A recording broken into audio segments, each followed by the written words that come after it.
Hello guys, நம்ம இந்த கிளாஸில் என்ன பார்க்க போகிறோன்னா மல்டி த்ரெட்டிங்கில் நாம் இதில் ஒரு 2 டாப்பிக்கை பற்றி தான் இதில் பார்க்க போகிறோம். த்ரெட்டு அப்புறம் ரன்னபிள்னு சொல்லிட்டு. ஓகே, முதல்ல த்ரெட்டுனா என்னென்னு பார்க்கலாம்.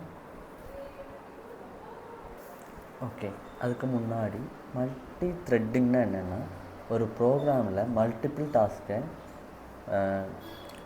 ஒரே டைமில் ரன் பண்ணுறது தான் மல்டி த்ரெட்டிங்னு சொல்லணும். இப்போது ஒரு எக்ஸாம்பிள் சொல்லணும்னா, இப்போ நம்மக்கிட்ட ஒரு ஃபோன் இருக்குது. ஓகே, ஃபோனில் வந்து யூடியூப் வீடியோ பார்க்குறோம். அது பார்க்கும்போதே நம்ம அப்டேட் பண்ணுறோம், ஃபோனை அப்டேட் பண்ணுறோம். அப்புறம் இப்போ கேம் விளையாடுறோம். இதெல்லாமே மல்டி த்ரெட்டிங்கில் வரும். ஓகே, ஒரு மல்டி டாஸ்கிங்னு சொல்லுவோம்ல, அந்த மாதிரி தான் இது மல்டி த்ரெட்டிங். ஓகே, அப்புறம் த்ரெட்டுனா extend the thread class. Thread கிளாஸை வந்து எக்ஸ்டெண்ட் பண்ணணும். அப்புறம் ஓவர் ரைட் பண்ணி த்ரெட்டை எக்ஸிக்யூட் பண்ணணும். அப்புறம் ஒப்ஜெக்டை க்ரியேட் பண்ணணும். ஓகே, இப்போ த்ரெட்டோட ஒரு சின்ன ஒரு எக்ஸாம்பிள் ப்ரோக்ராம் பார்க்கலாம். ஓகே, இதுதான் த்ரெட்டோட ஒரு கிளாஸு. இப்போ நம்ம எக்ஸ்டெண்ட் பண்ணியிருக்கோம் பார்த்தீங்களா, கிளாஸ் மை த்ரெட்டு எக்ஸ்டெண்ட் த்ரெட்டுன்னு கொடுத்துருக்கோம்.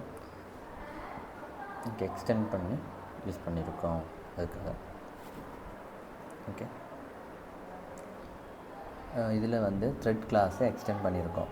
ஓகே, அதனால இந்த கிளாஸுக்கு த்ரெட்டோட பிஹேவியர் வந்துடும். ஓகே, இங்கே பப்ளிக் வாய்ட் 2ன்னு போட்டிருக்கோம்ல, இதுதான் த்ரெட்டில் நடக்கிற actual work.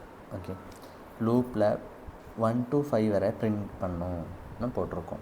Okay, main method start ஆகும். அதுக்கப்புறம் இங்கே மெயின் மெத்தட் ஸ்டார்ட் ஆகும். ப்ரோக்ராம் ரன் ஆன உடனே மெயின் த்ரெட் ஃபஸ்ட்டு ஸ்டார்ட் ஆகும். Okay, my thread T equal to new my த்ரெட்டுன்னு போட்டிருக்கோம்ல, ஒரு த்ரெட்டு ஒப்ஜெக்ட் க்ரியேட் பண்ணியிருக்காங்க. இங்கே ஒரு ஒப்ஜெக்டோட ஒப்ஜெக்ட் க்ரியேட் பண்ணியிருக்கோம். பட் த்ரெட் ஸ்டார்ட் ஆகலை, ஜஸ்ட் ஒப்ஜெக்ட் மட்டும் ஸ்டார்ட் ஆகும். ஓகே,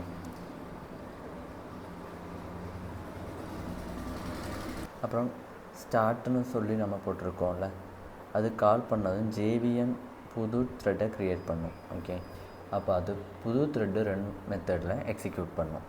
ஓகே, அப்போது நமக்கு அவுட்புட் என்ன வரும்னா, இப்போ 1லேருந்து 5 வரைக்கும் நமக்கு ரன் ஆகணும்னு நம்ம போட்டிருக்கோம். ஓகே, 1லேருந்து 5 வரைக்கும் நமக்கு ரன் ஆகணும்னு போட்டிருக்கோம். அதே மாதிரி நமக்கு ரன் ஆகிடுச்சு. ஓகே, இதுதான் த்ரெட்டு. ஓகே, இப்போது அடுத்தது என்ன பார்க்கணும்னா ரன்னபிள். ஓகே, ரன்னபிள்னால் என்னென்னா, இப்போ ஈஸியாக சொல்லணும்னா, இதை வந்து இம்ப்ளிமெண்ட் ரன்னபிள்னு சொல்லுவோம். அப்புறம் ஓவர் ரைட் ரன் பண்ண முடியும். இது க்ரியேட் த்ரெட்டில் ஒப்ஜெக்டாக பாஸ் பண்ண ரன்னபிள் ஒப்ஜெக்டாக பண்ண முடியும். இதை வந்து கால் ஸ்டார்ட்னு சொல்லுவோம். ரன்னபிள் என்ன சொல்கிறது, ப்ரிஃபர்ட் இன் ரியல் ப்ராஜெக்டில் ரெஃபர் பண்ணலாம். No multiple inheritance issues, thread logic separate from thread object, good for thread pooling. Okay, இதுதான் ரன்னபிள் இன்டர்ஃபேஸோட மெத்தட். ஓகே,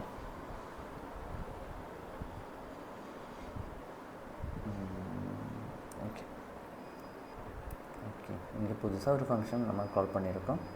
பட் இங்கே அது இல்லை. ஓகே, த்ரெட்டுக்கும் ரன்னபிளுக்கும் இதுதான் சின்ன ஒரு டிஃப்ரென்ஸ். ஓகே, கோட் எல்லாமே சேம் தான். பட் இந்த ஒரு ஃபங்க்ஷனை மட்டும் இதில் வந்து முதல்ல ரன்னபிள் ஃபங்க்ஷனை வந்து மை ரன்னபிள் வந்து இம்ப்ளிமெண்ட் பண்ணியிருக்கோம். ஓகே, த்ரெட் பண்ண ஒர்க்கை செப்பரேட்டாக டிஃபைன் பண்ணியிருக்காங்க. ஓகே, பப்ளிக் வாய்ட் மெயினில் இது வேரியபிளோட ஜாப்பு. இது கூட 1 to 5 வரைக்கும் பிரிண்ட் பண்ணணும்னு கொடுத்துருக்கோம். மை ரன்னபிள் ஒப்ஜெக்டில் நியூ ரன்னபிள்னு சொல்லிவிட்டு டாஸ்க் ஒப்ஜெக்ட் க்ரியேட் பண்ணியிருக்கோம். பட் இது த்ரெட்டில் ஜஸ்ட் ஜாப் கண்டெய்னர் மட்டும்தான். Okay, thread t = new thread OBJன்னு நாம் கொடுத்துருக்கோம். புது த்ரெட்டில் ஒப்ஜெக்ட் க்ரியேட் பண்ணிவிட்டு ரன்னபிள் ஒப்ஜெக்ட்டுக்கு கன்ஸ்ட்ரக்டரில் பாஸ் பண்ணியிருக்காங்க. ஓகே, அப்போ t ஸ்டார்ட்னு போட்டுட்டு இது ஒப்ஜெக்ட் இது வந்து போடும்போது JVMல நியூ த்ரெட்டு க்ரியேட் பண்ணும். அது வந்து object.runல எக்ஸிக்யூட் ஆகும். அப்போ நமக்கு எப்படி அவுட்புட் வருதுன்னா இதுவும் அதே மாதிரி 1 to 5 வரைக்கும் நமக்கு அவுட்புட் காமிக்கும். ஓகே, இதுதான் ரன்னபிள். ஓகே, மல்டி த்ரெட்டிங்கில் இதுதான் ரன்னபிள் த்ரெட். ஓகே, உங்களுக்கு த்ரெட்டும் ரன்னபிளும் புரிஞ்சிருக்குன்னு நினைக்கிறேன். Thank you everyone.